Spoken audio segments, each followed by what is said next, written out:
I started a business because I loved baking. Well, sis, let me tell you something. You going to be baking like 15% of the time, maybe, right? And I would highly advise you outsource that position because that could be done by anybody. Right. So if you're looking to start a business based on something that you love, this whole entire podcast today is to kind of enlighten you to see that it's usually the things that you don't love that you will have to eventually fall in love with learning, or it will be the detriment of your business. Welcome to the Push Podcast. Why push? Because a nudge is just too friendly. And friend, we're here to help you get your shit together. I'm Eddie. And I'm Janelle. And we're the Copelands. We've got 3 daughters, 2 businesses, a mortgage, and lots of responsibilities. So just like you, we're struggling to find that perfect balance of ambitious go-getter hustle while still staying present, loving our kids, and working on our relationship.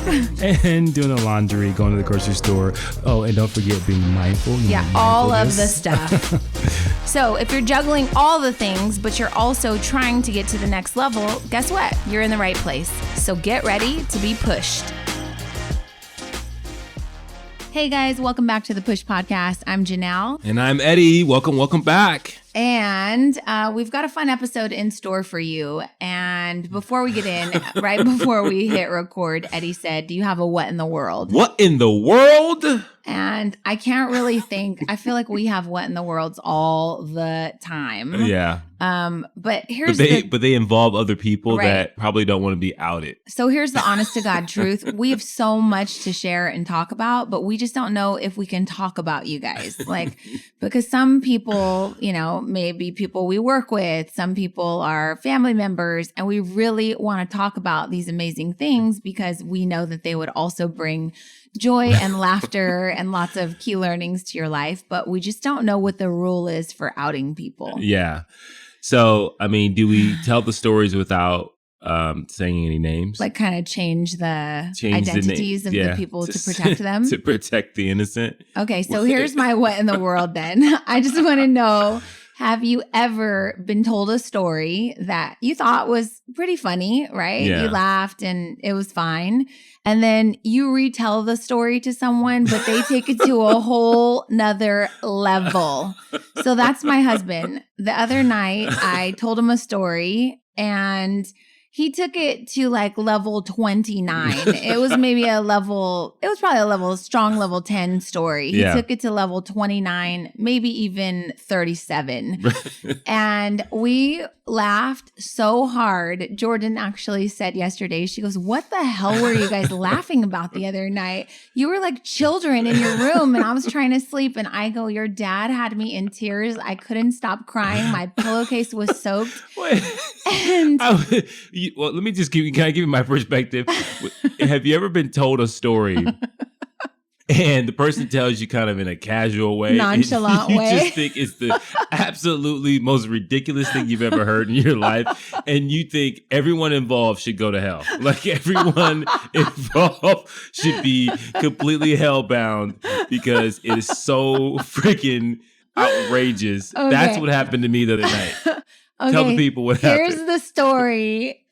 Changing names. I'm not even going to use any names, but the gist of the story is somebody that we know. Somebody out there. Somebody that we know who we are blood related to. Oh, wow. Okay. Was pissed off at some point in their life, and they took it upon themselves to seek revenge in the form of shitting in someone's pillowcase. Oh my! No, that's not that's not the end of it. That's what I thought it was. I thought it was, oh, that's horrible. Like, you know, did they leave it on the floor? No, they stuffed the pillow back in there. No, I don't think the pillow was ever removed. Oh, I thought. So no, it's just like I'm just telling you right now. I'm if crying, anybody you guys. shits in my pillowcase, I don't own a weapon, but I'm buying a weapon and I'm taking back my dignity immediately. Wait, but you slept on it also. So people, I just want to let you know. I can't stop crying. Shut up. So, one, you're going to hell. Like I don't cast hell bombs on people. I don't send people to hell. It's not my job to do that. Oh, but I'm God. pretty sure if you take a poop or if you shit in my pillowcase or anyone's pillowcase, you go directly to hell. Whatever that is for you, no matter what you believe, I don't care. You're hellbound, and if it happens to me, I'm telling you, I'm taking action. I'm just so this poor person who was a victim of a shit bomb in their pillowcase. But the person did something to warrant. Not even close. Not even close. Not even close. There's not many things that a person can do to me that makes me say, I got an idea. Deserve that. Yeah, I got an idea. This is what I'm going to do. I'm going to make them pay. Like, there's nothing that I but think about the context. Like, in order for the person to have access to your bedroom or your pillow, you got to know this them. would have to be somebody that you know, right? Right. And you also have to think to yourself, I'm going to invite people in my house that in no possible way would they ever shit in my pillowcase. So yes, they're welcome. Like, you probably know people in your life that you go, okay, that person is probably capable of doing something really awful. I'm not going to invite them to my, gathering, right? But that is not the case. But it's the sneaky ones you have to be careful of. Yeah. So my question is do you know someone that is capable of shitting in our pillowcases? I just told you that we were related to this person. So yes, I know somebody. Did we do anything to this person that would warrant that? Because if that's the case, then we need to reconsider all types of connections. Well, the funny thing is I'm not really sure if this person's going to be listening. So I guess it's a free for all, right? So now everybody knows like how jacked up our family is. And, that's my what in the world for this week's episode. And so I think the lesson is anytime you have people over your house, lock your bedroom door and then make sure you check your pillowcases before you go to bed because that is a rude awakening. I mean, I just want to know, like, did you smell it? Like when you were sleeping in the evening? Like we went on and on, you guys, and Eddie took it to level 39 for sure. Oh my God. And I could not stop laughing because Eddie has the most ridiculous laugh and it just, oh God, it just keeps going and going. I think the way you told me was so nonchalant that made it even more funny because it was like, and that's why I was sitting there crying because I was like, this story was not that funny when it was told to me and it was not that funny when I told it to you and you made it a whole nother thing. Okay, so that is a what in the world for that is like a decade word right there. So you're going to have to top that on the next episode. Yes, absolutely. So getting into this week's episode, I wanted to talk to you about the whole premise in us starting this podcast was to be very conversational, very much like if we were to have a barbecue with family members, not that particular person we just talked to you about, but family members, everyone's kind of hanging around, different ages, different races, everything. But you can have great conversations that hopefully inspire you, right? Absolutely. And so we wanted you're gonna have to get yourself together, sir. I'm gathering myself right now. All right. So I was at a family function yesterday. We were celebrating. Would you stop? Okay. I was just making sure. All right. Woo. Okay, people. I was at a family function yesterday and we were celebrating my brother Jonathan's birthday. Shout out to you, Jonathan. And some of his friends were there that have grown up in the neighborhood, the local houses around us. And so I've seen these kids grow up since they were 5. And now they're like hitting 30 in some cases, right? That's crazy. So one of the guys comes over and he's like, hey, they call me Nelly. I just got to tell you, I hate it, but it's a nickname that some of my family calls me. Right. This was before the other Nelly came out. I've been Nelly since like 3, I don't know, probably since birth. So anyways, this friend says, and he starts talking to me about business, like, hey, how's the bakery doing, this and that. I said, well, ironically, I'm about to announce on my podcast and to the world that I'm getting ready to sell the bakery. And he was like, what? Oh man, that's crazy. What are you going to do? I heard you started another business. Like, tell me about it. So I told him we were coaching and consulting, and I wanted to help other people, start small businesses that they could be proud of and then run them for a decade and then move on to something new. Right. And so he was just really intrigued. And then he was like, yeah, I want to start a business too, because this whole 9-to-5 thing is just not working out for me. Yeah. And I literally said, well, bro, nobody wants a 9-to-5. And he goes, yeah, I know, but it's just not my thing. And I just started thinking to myself, I was like, I'm going to just go out on a limb here and say, if I were to take a poll, 99.5% of the world would say, yeah, I don't really want a 9-to-5. It would be great to not work. It would be great to have money. Yeah. And it'd be great to have a business. It'd be great to do anything else other than go to work. Right? So most people don't want a 9-to-5. Yeah. And I think that when people say that, I think it almost sounds kind of cliche. Oh, this, the 9-to-5 thing is not for me.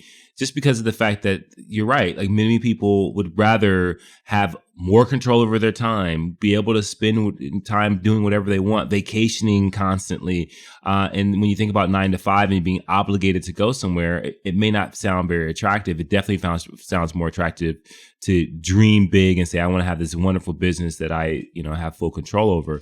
But how far does that go? Right. But I saw an article recently that said something, they took a poll, like the average American, 78% of Americans don't like their jobs. Like, they don't want to go to work. So I think it's fair to say that most people would like to avoid a 9-to-5, right? Yeah. Okay. So then I said, okay, well, what do you want to do? And he said, I would want to start a business.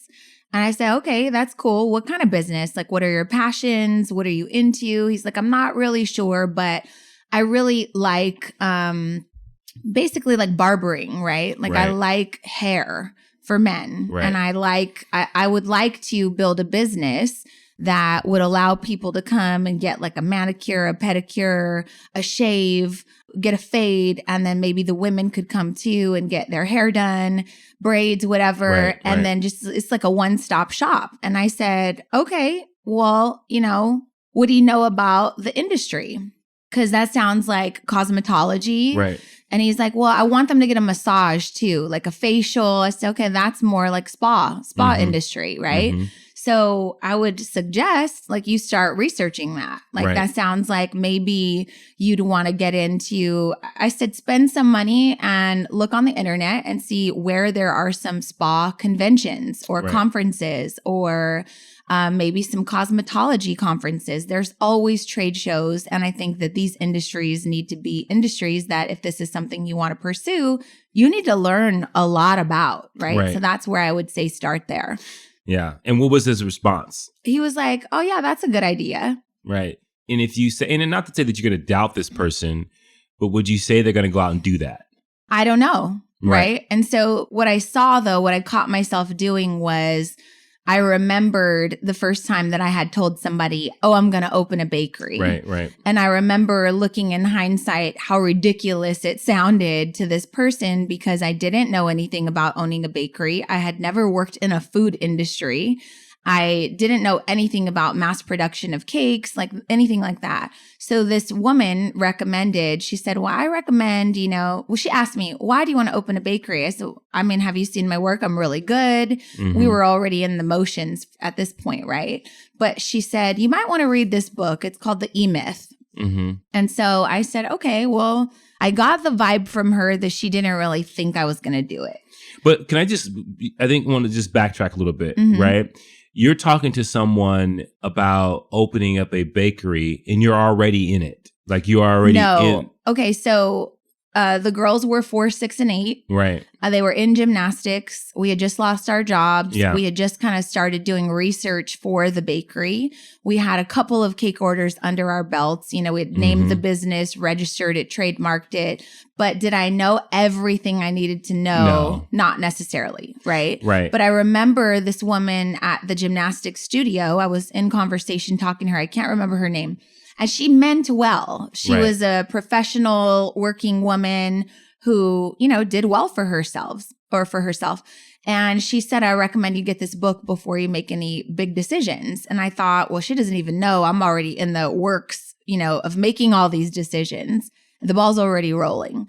But what I'm trying to say is I remember how she made me feel, which wasn't like, oh, you'll never do it. It was just like, you might not know everything you need to know before you hop in and commit to this. Maybe you should read this book and educate yourself a little. Yeah. Do you understand what I'm saying? Yeah. And some people, I think, so, I 1000% appreciated her transparency. Yeah. And I'm the type of person that if I sense somebody's hesitation or sense that you think I don't know what I'm doing or I don't know enough about it, I'm going to listen to you. Right. If you're a credible person. If you're just being a crappy person, that's one thing. But I trusted what she said and I knew that it came from a good place, right? So what did I do? I went on and bought the book. Yeah. And the book did change my perspective on business.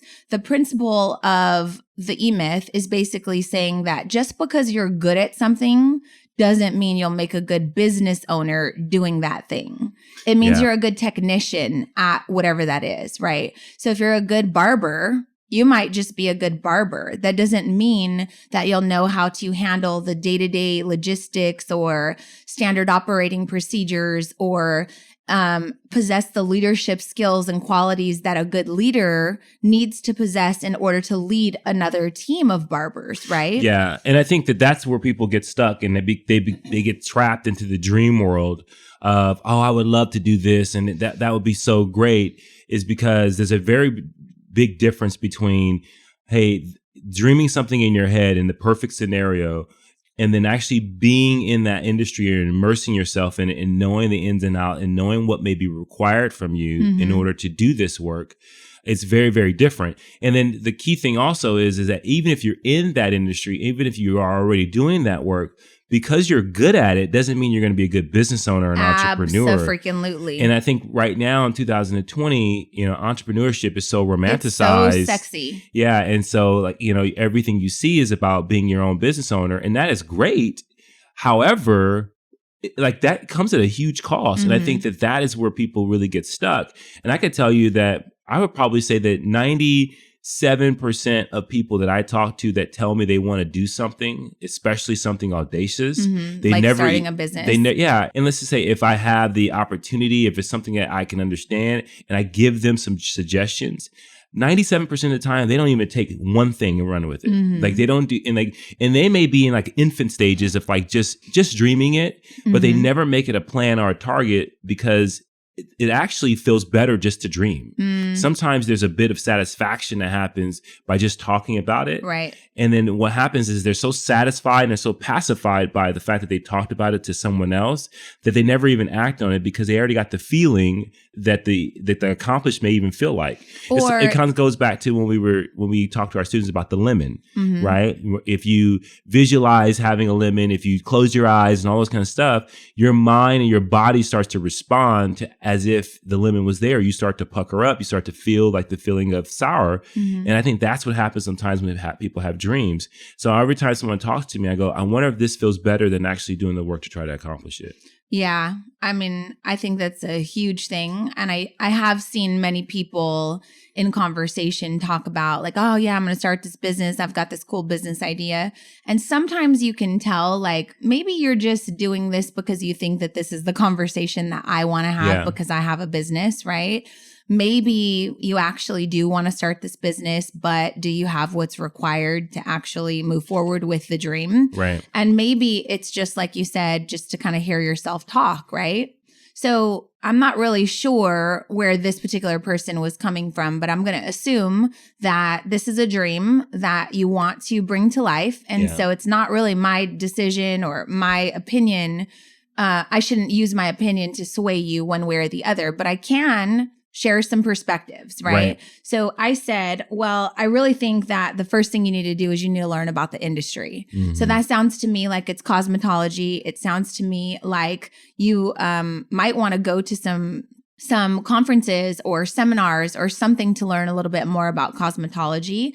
And then also the spa industry. I said I have some friends and family that have been real deep in the spa industry and it's a whole world, So there's a couple things I would do. I would go there, I would learn about the industry. And then I would say you also have to be a consumer of these products. Like you have to deeply immerse yourself in Right. something that you want to make a business. Right. So you've got to go to some high-end spas and experience what this feels like and see how you're going to bring something new and different to the marketplace, right? Yeah. You've got to know who your competitors are. You've got to know who else has started a business that maybe has a similar business model. If one doesn't exist, why? Mm-hmm. Maybe men and women don't want to go to the same hairstylist or the same barber, like in the same umbrella, right? Yeah. It's a very different experience when guys go to a barbershop versus when women go get their hair done, right?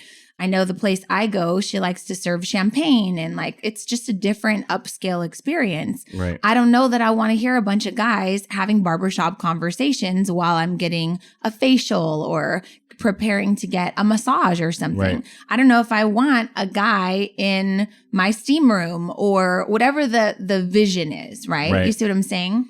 So I said, you've got to completely immerse yourself in both of these industries. The other thing is, you know, you've got to figure out what sort of training might I need for this? Do I need to get my cosmetology license? If so, I know that takes a long time. Start now. Yeah. Right? You're working part-time. You're not really sure what you want to do. You have this dream. Start working in that industry now. Yeah. And that I think is where people stop. Well, yeah, because it costs you something. Right. Because you're thinking, oh, that wasn't the path in which I thought this dream. It's almost like these dreams that people have for starting businesses are Instagram life dreams. They're like, oh, it's all the great things and not like getting into the details of, oh, well, I got to learn how to do this. I got to be an expert at this. Like, how on earth are you supposed to hire someone if you don't even actually know how it actually works or if they're good at what they do? Right. Or if you haven't thought about the fact that men and women have different needs. And if you are, and I think that's a big piece too. And I want you to finish that. But I was thinking when you were saying that, I was like, if you're starting a business because you like what you do, is that the right principle or the right place to start from? Because most businesses that are successful are started because there was a need that people were trying to fill. Right. But most small businesses, I'll tell you in particular, I can speak firsthand for the baking industry. Most bakeries are started because the owner was a baker. Right. And he or she enjoyed, you know, the art of creating cakes or the art of baking or whatever it is. They started out as the technician. And that's hard to scale. So, because, well, this is why we have a business, which is to mentor people that have a passion, but they don't have the business skills or knowledge or experience to actually create some profitability to create a sustainable business, right? Yeah. And so being the person who's really great, if you're really great at taking pictures, amazing. If you're really great at making cakes, amazing. You're a really great barber, amazing. You're a really great massage therapist, amazing. That doesn't necessarily qualify you to be an exceptional business owner of either of those things, right? And this is why we have this additional business because we realized that there was a huge need in the baking industry. I had seen so many bakeries over the past 10, 11 years go out of business. And when I talked to these business owners, they were lacking the leadership skills. They were lacking the marketing ability. They were lacking knowledge when it came to sales, right? And so another example that I can give you is when someone goes through a massive fitness transformation, you lose a bunch of weight, you get real buff, whatever. We've seen this. It's happened to us, right? Everyone wants to know how you got in shape, how you lost weight, what you did, right? So then you kind of become an expert because now you're giving out advice and then you want to obliterate your 9-to-5 and you want to go get certified to become a personal trainer. And now you want to help transform people's lives too because of your newfound love of fitness. This happened to us, right? At one point, I wanted to just let go of everything. I just want to be sponsored by Lululemon and Nike, and I just want to help people transform their lives. So we did, you know, certifications, everything. Guess what? what you need to know if you want to start a business is you have to immerse yourself into the industry, because you won't know really what it's about until you get into it. Especially the thing that you will probably be spending your time doing the most. Right. So fitness, when it came to fitness, we wanted to work with people to give them transformations, right? Not only did we want to take them on a journey for fitness, but then I also started another business, which was the meal prep business, because you need to be fit, but you also need to feed your body good food. So people wanted my recipes. They wanted to know what I was eating. So I started a meal prep business, a delivery service. We serviced from Santa Barbara all the way to San Diego in Southern California, had hundreds of people ordering meals, right? And what I realized about the meal industry, and then I'll go back to the fitness industry, is that people want cheap ass food. You want filet mignon and healthy organic green vegetables because you like the idea of eating healthy, but you want like McDonald's prices. Yeah. That was super annoying to me. Absolutely. And you want premium results on a bottom basement budget, right? And so which doesn't go together. So I wound up spending most of my time thinking that we were going to inspire people with food, but I wound up spending most of my time selling people on the fact that good quality premium food was important to their nutrition and their health. And I was like, fuck these people. I don't want to sit here and tell you why you should be eating organic vegetables. I just want to know, do you want to buy it or not? Right. So immediately not immediately, but several months in, I was like, I don't want to do this anymore. This is not what I wanted to do. I wanted to inspire people with healthy food. I wouldn't have known that had I not had that experience, right? So then back to fitness. People get into fitness. Why? Because you have experienced an amazing transformation. You got the results. People want to know. Now you're the expert. So now you do it with the best intentions to go out and help people. But guess what? People are lazy as shit. Yeah. And in my experience, most personal trainers struggle at one thing that is the most important thing to be a successful personal trainer. Let's say it on 3 together. Ready? 1, 2, 3. Sales. They don't know think that it's all about fitness. It's not. It's about the psychology of understanding how can I get this person to re-sign, to sign with me, how to market myself as a trainer. And when they think that it's all about the science of working out, and as long as I'm smart, I'm going to have business. Nobody gives 2 shits about your NASM certification, right? Nobody cares how many push-ups and all that stuff you can do. Nobody cares. What they care about is your ability to motivate them, inspire them, and teach them how to be disciplined. Yeah. Right. But they don't even know that they need that. Right. They think that they need your knowledge and your expertise. You think that they need your knowledge and your expertise. But really what you're signing up to be, if you want to pursue a career in the fitness industry, you're signing up to be a personal motivator, someone that can hold someone accountable, and someone that knows the importance of retention. Yeah. Because without your freaking clients, you've got no one to share these talents with. And there's no way for you to know that unless you immersed yourself in it. Right. As long as and you fell in love with that as well as fitness. Right. Like the most successful trainers that I've seen fell in love with, or understood at least, that they had to connect with their clients on a personal level, that they had to be a companion in a sense to their clients, so that their clients knew that they could be counted on, that some days they didn't want to work out. They just wanted to talk. Some days they needed a light workout or some days they needed to go hard. Like you understood. Very much not about fitness. Not about fitness. It's about friendship and connection and retention and motivation and encouragement and support, right? And so this is not about, hey, being a trainer. What this is about is if you're out there right now and you're listening to this and you have big dreams of doing anything that's you think is going to be impactful on people or on the world, like you have to immerse yourself. You have to get into a place where you say, okay, I need to turn this dream into a mission. Like the difference between a dreamer and a doer, in my opinion, is that a doer says, wow, okay, I have to do this now, right? And I think about the week in which you started the bakery, it turned from a dream, a literal dream, to a figurative dream, to actually doing that very week, right? And so then it became a target, then it became a mission to fulfill. And I think that so often it for most people, even for myself, I mean, for many years, I wanted to do so many different things. And I know what it felt like to feel like, oh, wow, it feels good to talk about this. It feels good to dream. And then, but when you want to really do it, like it's a scary thing, right? Because you know you're going to have to be doing things that you probably don't want to do, or you're going to have to make sacrifices or that you may not want to sacrifice. Right. So you don't want to do the work. Right. Well, for me, I was just obsessed with it, right? I was obsessed with, okay, I like making the cakes. I want to serve people. So intuitively, it was my gut instinct to say, who else does this? I need to know who my competitors are. I need to know what they do. I need to know how they do it. And I need to know how I'm going to position myself to be different, right? Because I know that being different in a marketplace is definitely a way to stand out, right? I didn't read any business books on that. That was just intuitively what I knew.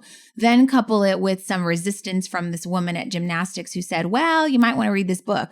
So I read the book and it taught me she's right. You know, she was absolutely right to prescribe this book to me. Just because I'm a good cake maker does not qualify me to be a good business owner. Luckily for me, I had the leadership background. I had the financial background from managing a P&L statement for a multi-million-dollar company.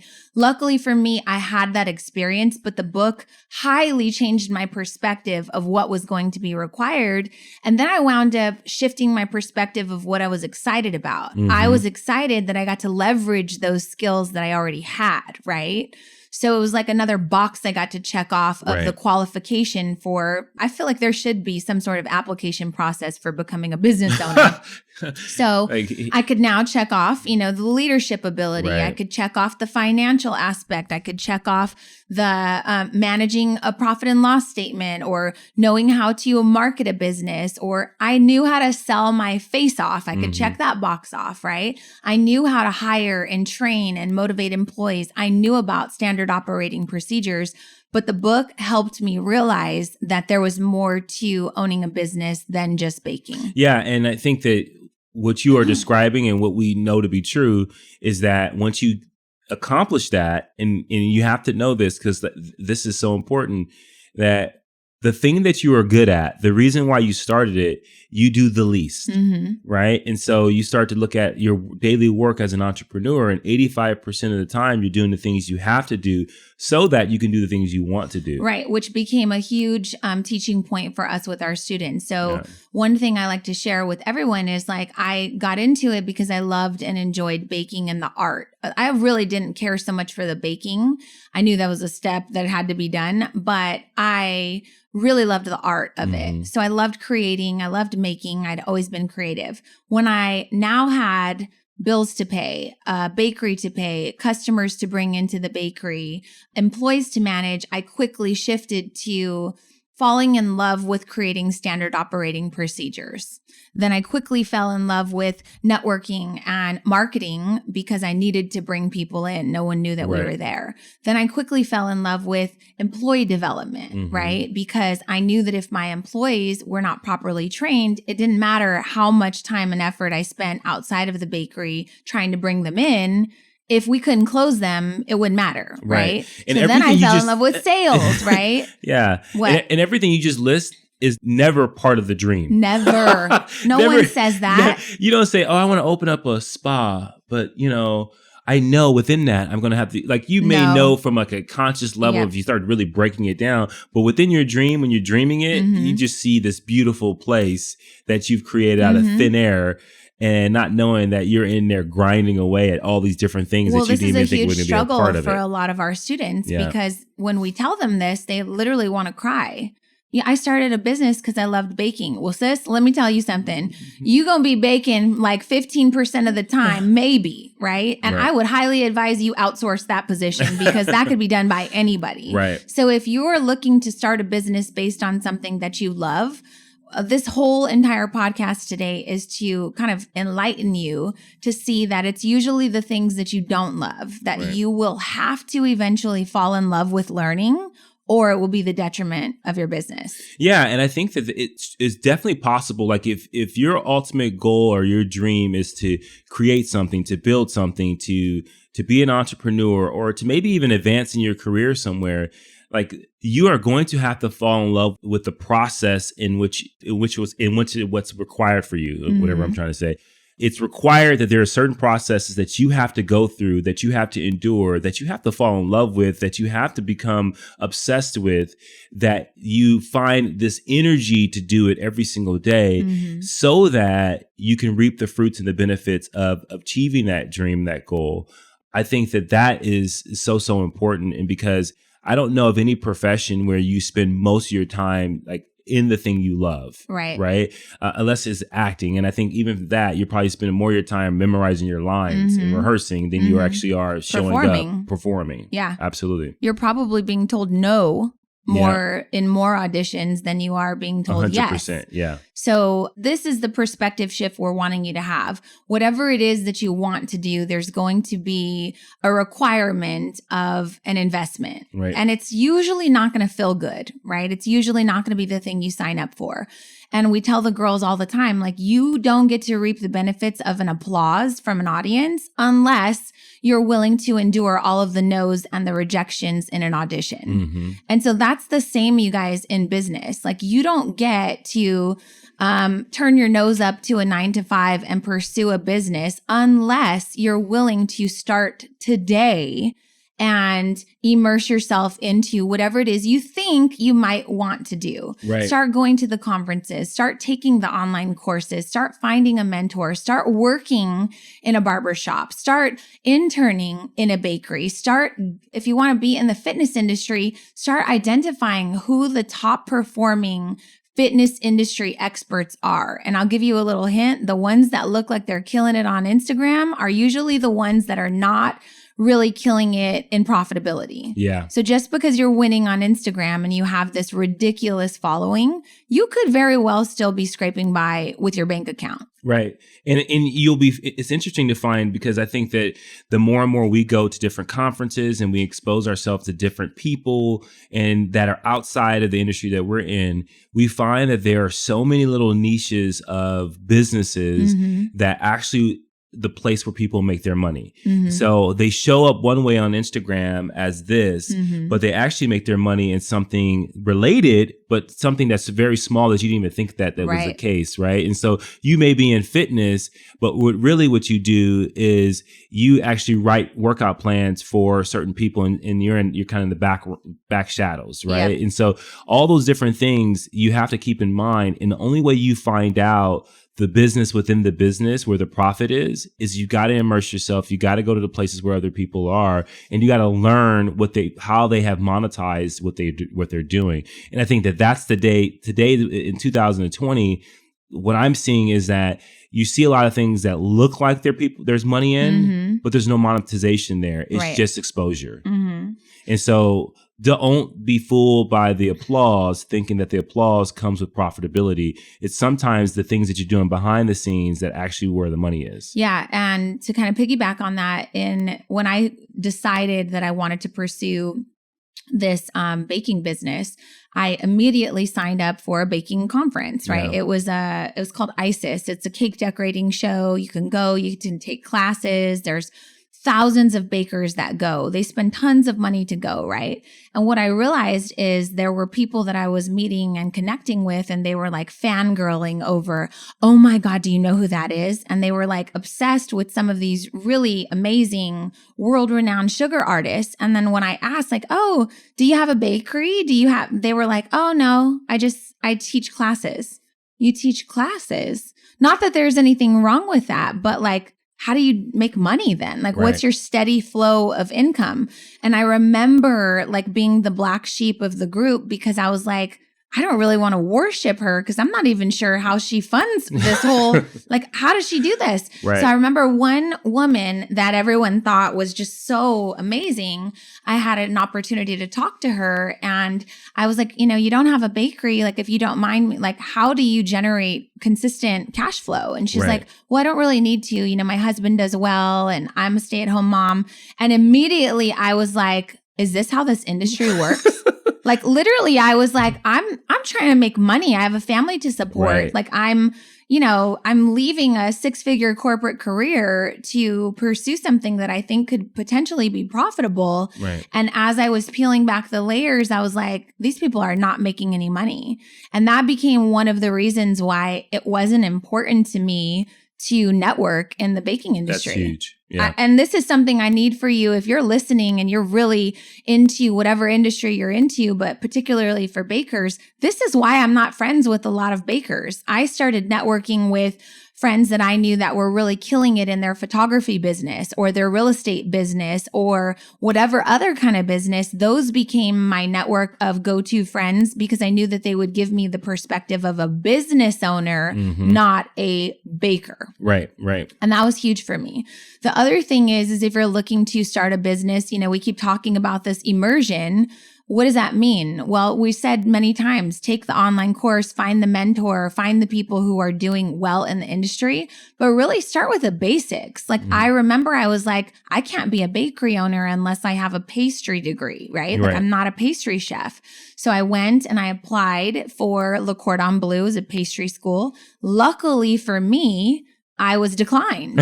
Like we didn't have the financial means to pay for culinary school. Right. And we also had made too much money the year before, so we didn't qualify for financial aid. Biggest blessing in disguise at the time, I remember crying, quite frankly, because I felt like, how can I say that I'm going to be a business owner of a bakery and I'm not a trained culinary chef or pastry chef or anything.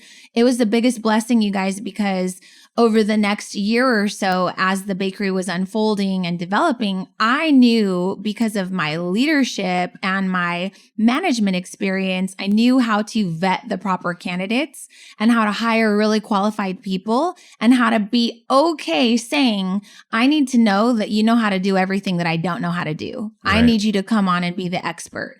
I need you to be the one that's innovating and I need you to be the one that's testing and trying and this and that. And I was okay with that. Right. So many of our friends that own businesses are like, well, I'm not going to hire somebody that's better than me because they should have their own business. And that's what I was thinking. Like there's a large bit of, I think, to be successful, to bring your dreams to life, you have to be vulnerable in a lot of ways, right? You have to be vulnerable in a way of saying, I'm willing to learn and have humility around different environments that I'm not familiar with, that I don't know anything about, that I want to suck up all the information possible, even if you have a background that gives you some type of credibility.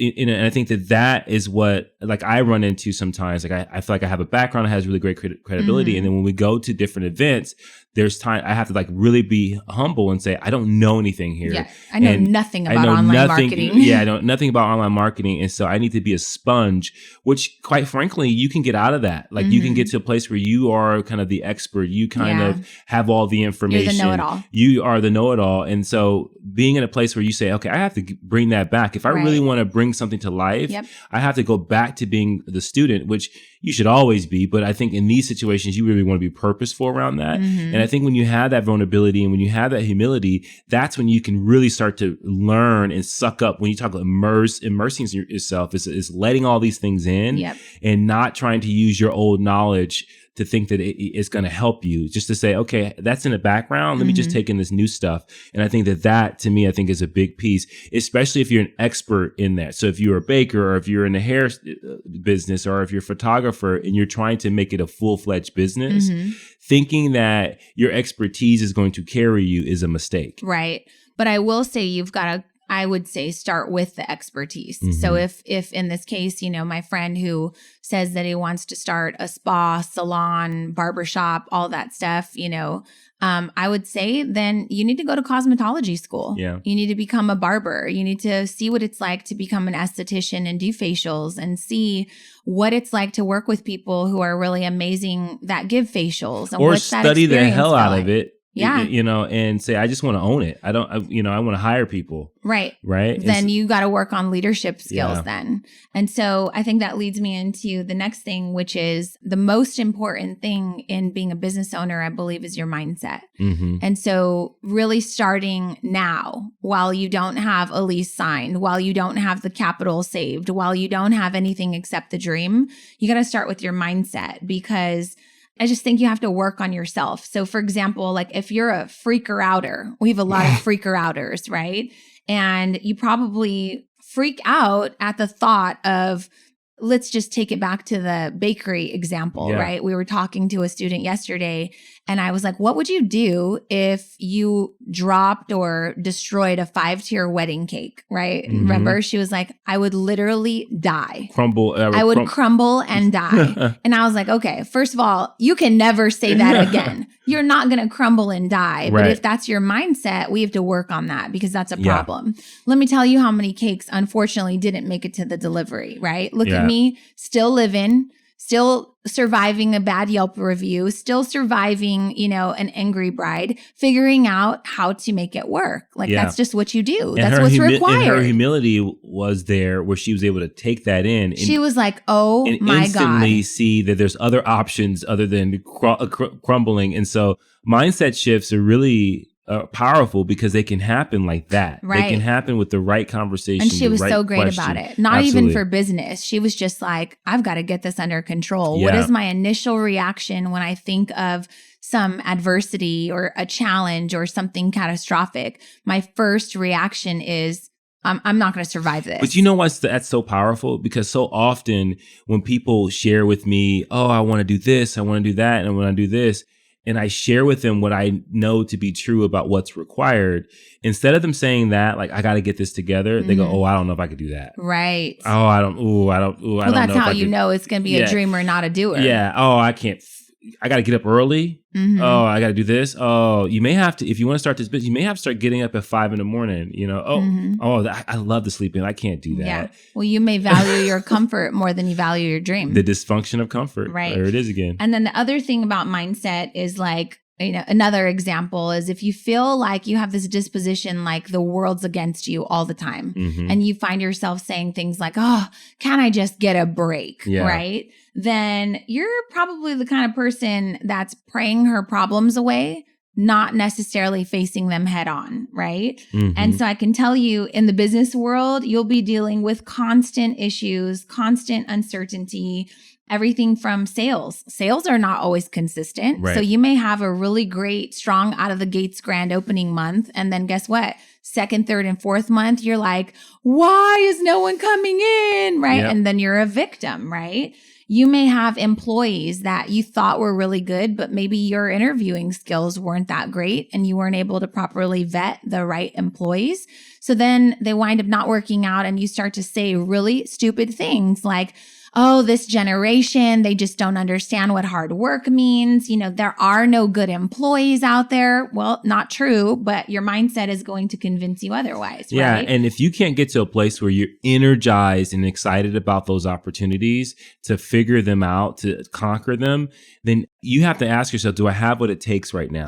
Do I have the right mental capacity to take these obstacles? Because they will be there, and be energized by them and be excited. And sometimes you got to play a game. Like we talk about gamifying it. You got to look at this and say, oh man, this is going to be tough. Okay, let's get excited about it. Let's try to figure it out. Level, like it's Mario Brothers. Absolutely. Right? But yeah, you're going to have issues with marketing, sales, cash flow, wage increases, city permits. You might have a health inspector come in and shut you down. I've been close to that, right? And everything in between, because business fluctuates and it's never consistent. And I got to tell you, like, I print this quote that says 95% of entrepreneurship sucks. Yeah. So you've got to learn how to really lean into the 5% and celebrate those victories. Because if you're the kind of person, again, that likes to pray your problems away and hope for a problem-free life, that's not what entrepreneurship is about. And I think that furthers the point where the dream has to turn into a mission, because missions cannot be denied. Missions endure. Missions are front and center. Dreams fade, right? You have a dream, and when it gets hard, it kind of fades. You forget, oh, I used to want to do that. But when you turn it into a mission, and you are hell bent on it has to happen. I've got to do this. And the only way I think that you can you can be successful at anything that takes a huge risk is it has to become a mission that it's an undeniable thing for you. Like you can't live without achieving this. Mm-hmm. And I think that I'm starting to learn that mentality. And I think that a lot of that people would call that the Mamba mentality, where you just say, I will not be denied. And when you practice that and you start to really focus on that, I think that things really start to turn around and you start to really make dreams realities. Yeah, they did a special on Kobe last night and he was saying, they said, where's the motivation come from? And he basically just said me. Mm-hmm. He didn't say any person. He didn't say, he said, the interviewer said, how does a coach motivate you? And he said, really just comes from me. And they said, well, what is it in you? And he said, well, when I was younger, I watched Magic Johnson achieve greatness. I wanted that. Right. When I was younger, I watched Michael Jordan achieve amazing things. I wanted that. I still want that today. So that is what you're talking about, the Mamba mentality and the mission, right? Yeah. For me, I knew that at that moment, I needed to start a business because I wasn't being called back for anything because this entire company that we worked for was also all these other employees were displaced and jobs were scarce. And it was in the time of a recession and, unemployment was at an all-time high. And I just felt like there were no opportunities. So for me, the mission was just create something from nothing right now that you think you love, right? And I just kind of stayed true to that. Like make yourself love whatever season you're in right now. And I hope everyone caught that. Like that is huge. Like what Janelle just said, and so many of you go, I don't know what I want to do. I'm not really sure and all that. And she said, I think I like this. Yeah. Let me just go all in on this and see what it does. If more people did that, if they just went all in, I said, I think I like this. I'm just going to go all in. They would find so much clarity. They would find so much they would reveal themselves to themselves in that just by simply doing that and going with, I think I like this. And I think that you would agree. Most of our students look at me today and they say like, well, I don't have that confidence. Girl, I didn't have it either. Right. But what I have learned going all in and betting on myself and just doing whatever it took to make it work was that you're never going to really be faced with failure if you go all in and you learn everything there is to know. So that's why it was easy for me to start the meal prep business. Right. That's why it was easy for us to get into fitness, right? Because I knew that at the end of the day, this is just something I'm interested in right now. Right. And this would be fun to learn everything about, be the expert. And if I don't like it, I can always get out. Right. Right. And so the meal prep business became something I was really excited and passionate to share healthy recipes and a healthy way of living. And then when it showed me that it was something else, I was like quickly able to see, I don't like this. I don't want to do this.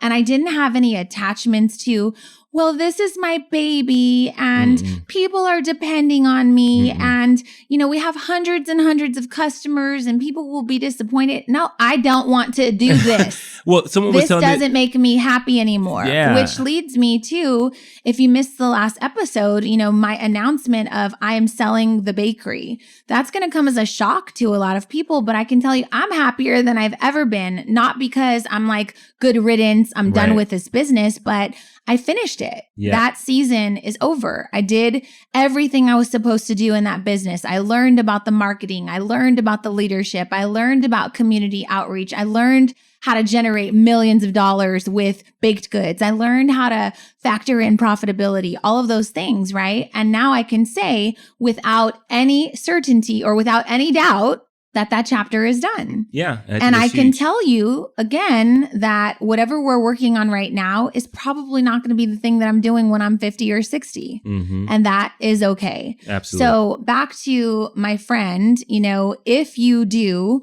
want to start a business and you do want it to be in the spa/cosmetology industry, pursue that. Pursue that if that's something that you love right now, but also ask yourself why. Maybe you're doing it because you have a son and you want to be able to leave a legacy or show him how to build something or just have the pride in being an entrepreneur, right? You own a business that you created, that you built. I'm all for that. But be okay with realizing that it's okay to start and pursue and master something and then say, you know what?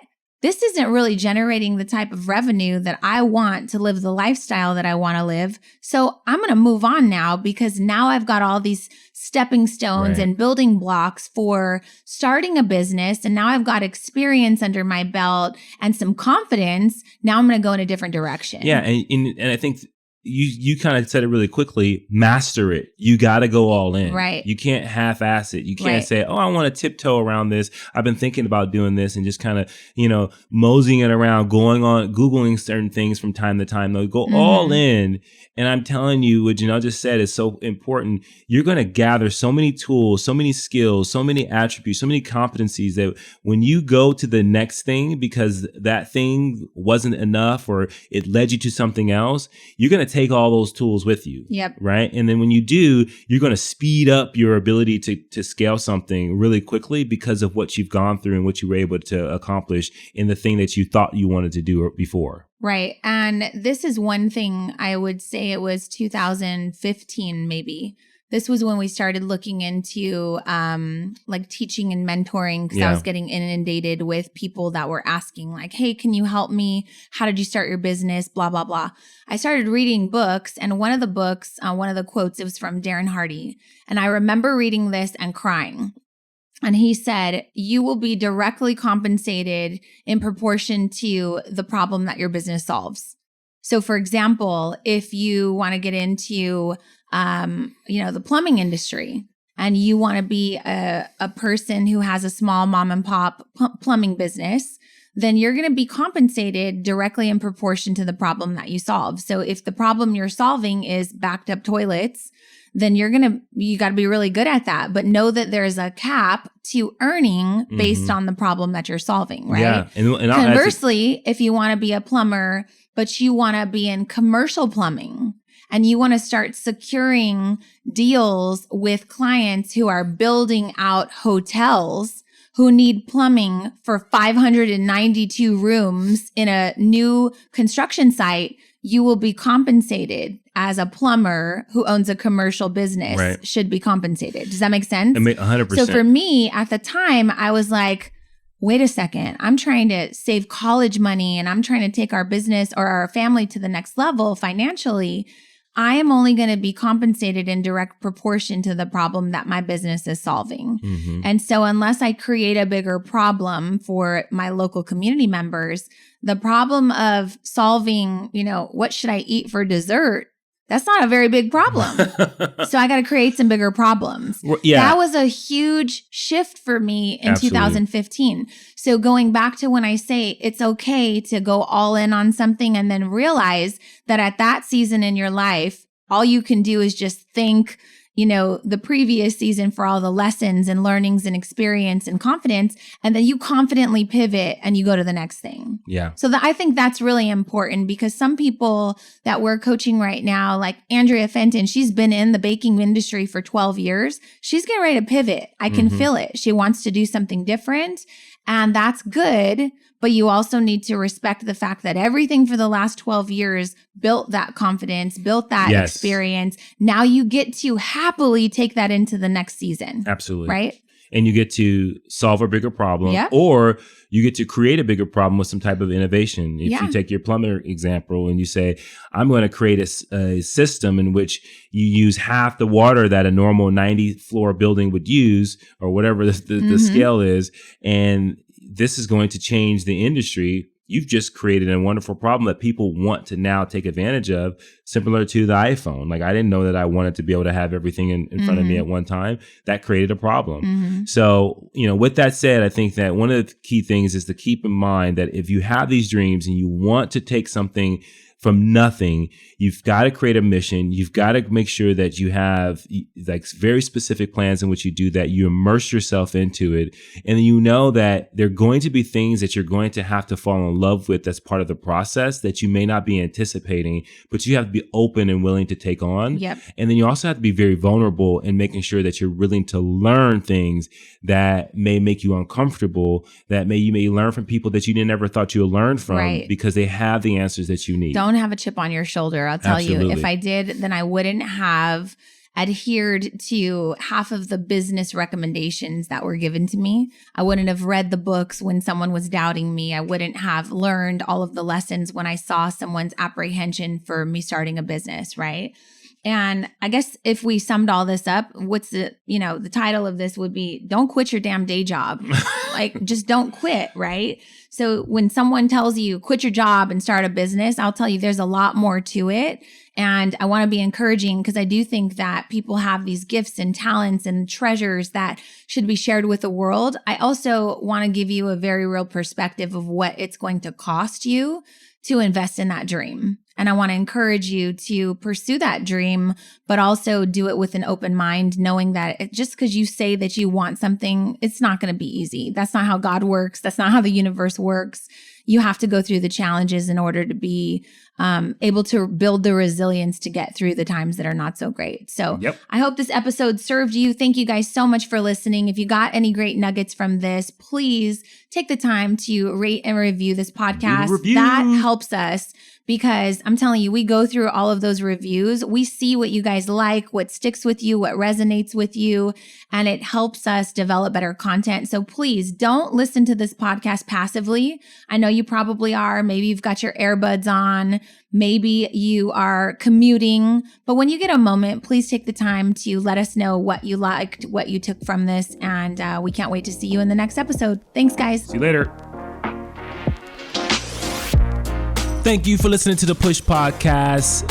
Hey, we want to hear from you. So if you have a question or there's a particular topic that you want us to tackle and you want us to help you push through, you got to do something for us. You got to go to Apple Podcasts and you got to leave a rating and a review. And in that review, go ahead and leave that question with your Instagram handle so that we can shout you out when we actually answer the question.